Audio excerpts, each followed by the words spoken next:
We're going to start with a story tonight, a short story by a friend of mine, James Henson, about a man who had a good life.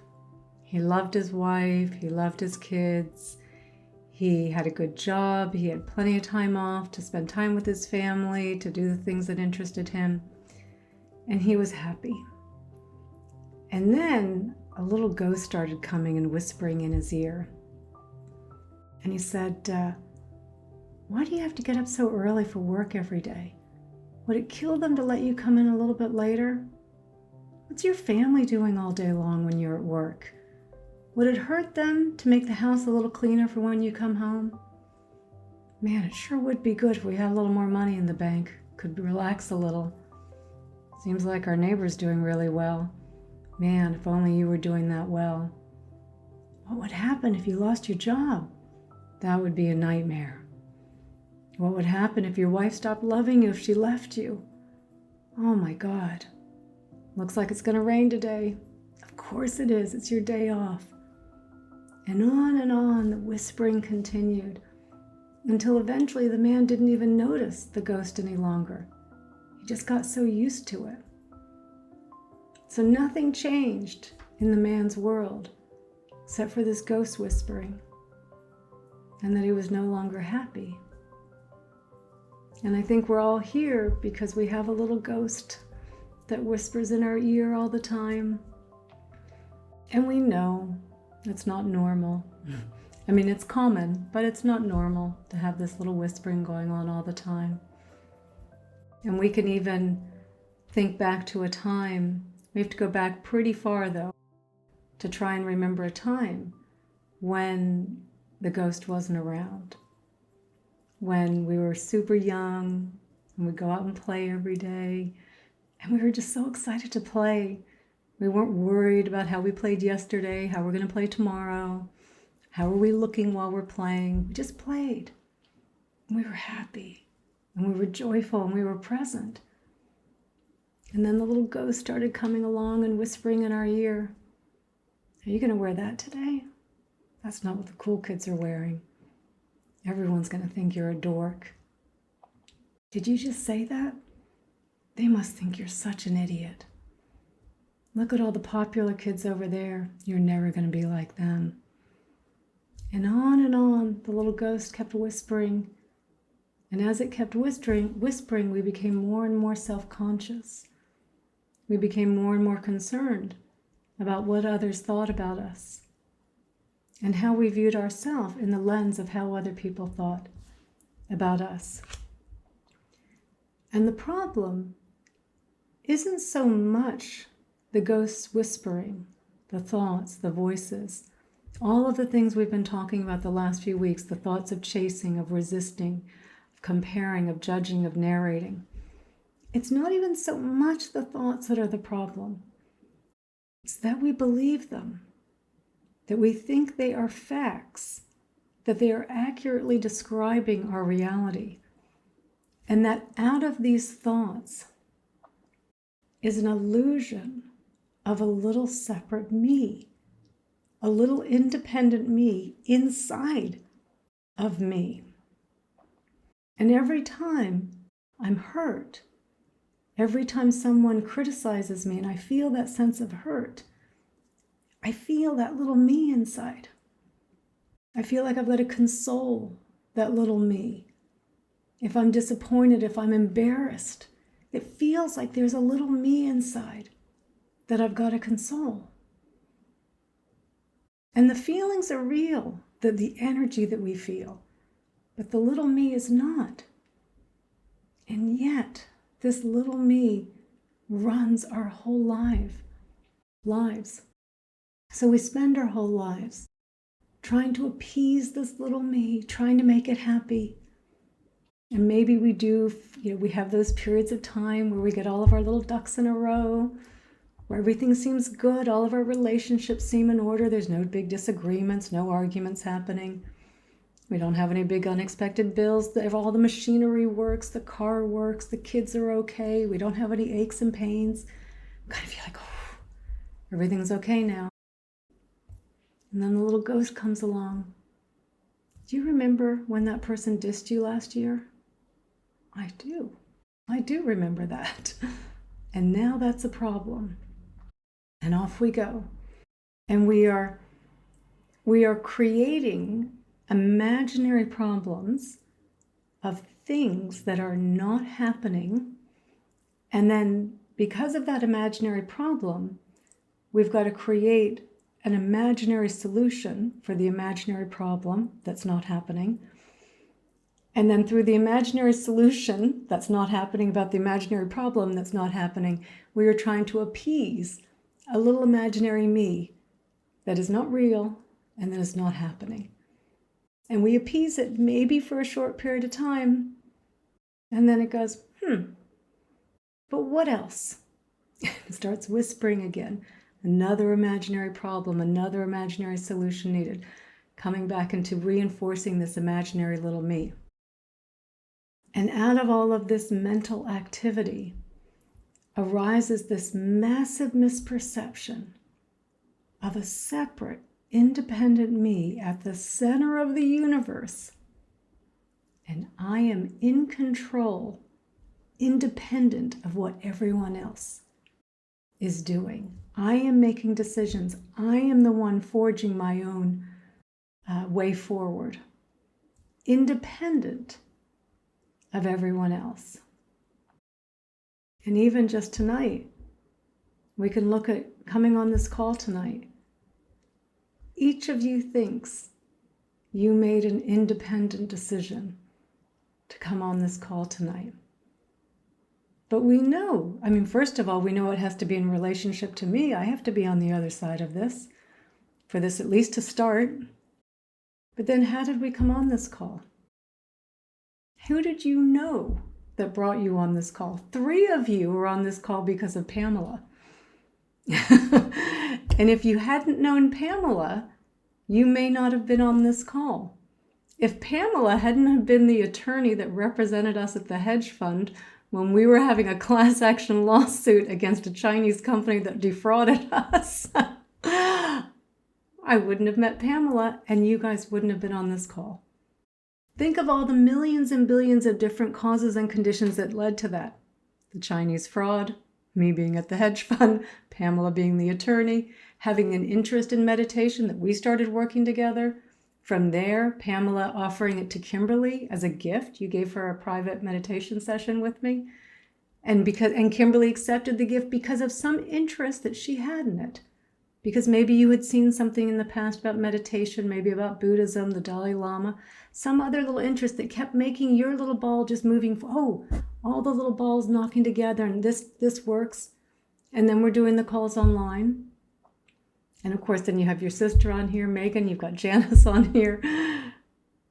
All of these little causes and conditions that bring you there. You think this is all this just independent decision happening.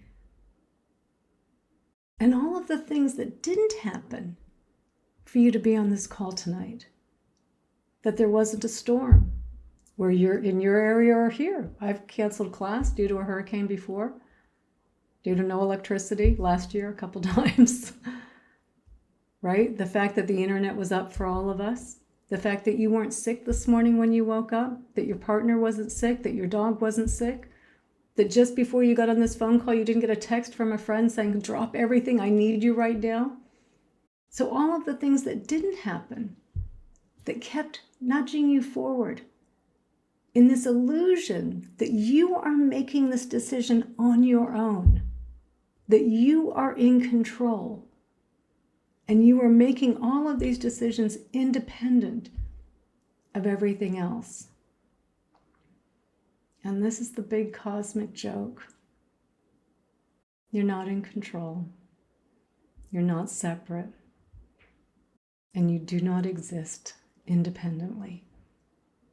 You do exist. You are all real. You are all here. But you do not exist the way you think you exist. And in Zen, where they would say, it's not that you are nothing. You are no thing. You are not a solid, inherently independent thing. You are not the illusion of this separate self, of this independent, separate, solid thing. Who you have taken yourself to be your whole life, ever since the whispering started. And this is what the Buddha talks about. Anatta in Pali, Anatman in Sanskrit. No self, no inherent separate self. This is what we have to see. That you do not exist the way you think you exist. And it is not enough to see what you are not. You have to see what it is that you are. How it is that you are arising in each moment. What is the whole nature of reality? That we are a part of this massive tapestry. We are one little thread, woven so tightly amongst all the other threads. And what's happening way over on the other edge is affecting us. It's all affecting each other. And it's all these different moments coming together. A million, billion, trillion different causes and conditions, causing the arising of us in each moment. That everything is connected. Everything is interdependent. We are a part of everything, and everything is a part of us. We think that we are making our own choices, that we have our own preferences, that we have somehow inherently developed all of these things.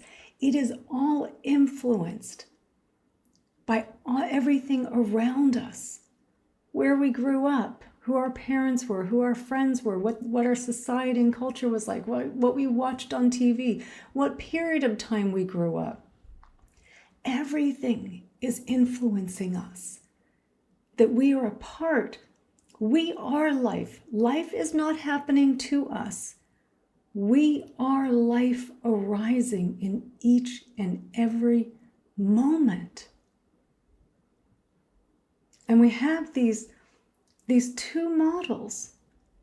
One, this imaginary model, where I am at the center of the universe, where I'm independent, I'm separate, I'm in control. And out of this model, me as the center of the universe, self-centered, comes fear and anxiety and stress and resentment and suspicion. Because of course I'm conscious, and here's the irony, I'm conscious of what everyone else is doing and how it's affecting me. So we do know it on one level. What are you doing over there and how is it affecting me? But I can control that. And I'm the center of the universe, so my happiness is most important. And this model simply binds us more to being attached to my wants and needs, what I need to be happy. And we don't let go because we believe that somehow we are controlling all of this. And even though there is no empirical evidence for a little me inside that is the center of the universe, that is independent of everything else, we wholeheartedly believe this. We've just believed it our whole lives. And yet when we look at the model of the nature of reality, that not just spiritual traditions would say is true, Eastern spiritual traditions, scientists would say is true as well. Physicists would say as well. Everything is interconnected. It is all interdependent. Everything is in relationship to one another. And that out of this model comes genuine kindness, genuine forgiveness, genuine love, genuine gratitude, appreciation, compassion, and empathy. Because we see the way the world really is.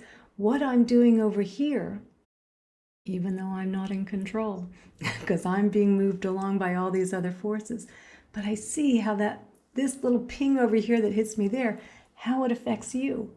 That if I smile to someone, I do something nice for someone, it wasn't me, It was all the little pings that affected me before that made that kindness go forward. And then that kindness got carried on to the next person and the next person and the next person. And the same way with the anger. If someone's unkind to me and I'm having a tough day and I don't have my Dharma practice, let's say, maybe this was a long time ago, and then that anger would just get pushed on from one person to the next to the next. It's all interconnected. It's all interrelated. And when we see the way this really is, that we are a process, we are an activity arising in each and every moment, affected by everything around us, the environment, all the other people, the weather, what the scorpions are doing outside tonight, what the cockroaches are doing outside tonight. Every single thing is impacting us either directly or indirectly. And when you see how this all is, how interconnected all of this is, there is an understanding. I'm not in control. I'm not making these decisions. Thought is coming in afterwards to claim it, to pretend I'm making the decisions. But it's when you see this, how this is all working, and that you see, why would I let go? Because I'm not in control. Why would I be attached when there's nothing to be attached to? This is what we really need to see. If we really want to be free, if we really want to live more mindfully, to live more peacefully, to see how the world is and to see how we are. And I know it can be a little scary because there's not a solid landing here. And this is what scares a lot of us. In thought, we want a solid landing. We're willing to say, I'm not this illusory separate self. Just give me another solid separate being to be. We want to swap it out for something else solid. That's not the way it is. We are not a solid being. We are as impermanent as the day. We are as impermanent as a flower, as a tree. And we see that when we see the body, the arising and passing away, we understand that. But we don't realize that is our true nature, that it is impermanent, that it is an activity, and it is influenced by everything around us. We are not acting independently. We're not in control at all. Free will is an illusion. And I know that's a little scary as well to hear. So we are going to, this season, sorry, I'm saying season because Elisa knows, this season, because we're starting the season down here in La Ventana. We are going to work through this. We are going to go through the wisdom teachings that many of us have been through before, but we're going to do it through a little bit of a different lens. You're different. This one's different. Everything's going to be taught a little bit differently to help us see how this is really happening through impermanence, through interdependence, through emptiness, through cause and effect, karma, through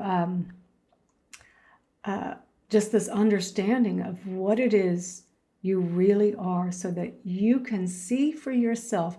And I want to be clear, each of us has to see this for ourselves so that you can let go and enjoy the ride of life that you are. Not that you are having a life, that life is happening to you. You are life. And when you really see that, and it's a little scary, it is a little scary in the beginning.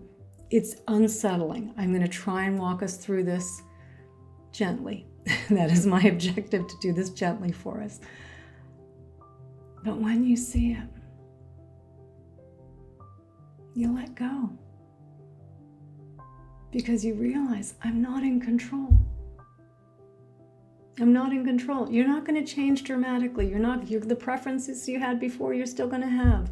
You're still pretty much going to be the same person on the outside. The only difference is that on the inside, that ghost won't be whispering anymore. Or even if it's whispering a little bit, you don't believe it. There's no little me that's being created from it, because you see how it's all happening. And you just laugh.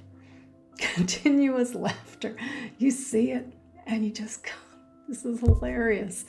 How could we have missed this? It's so obvious once you start looking at it more clearly.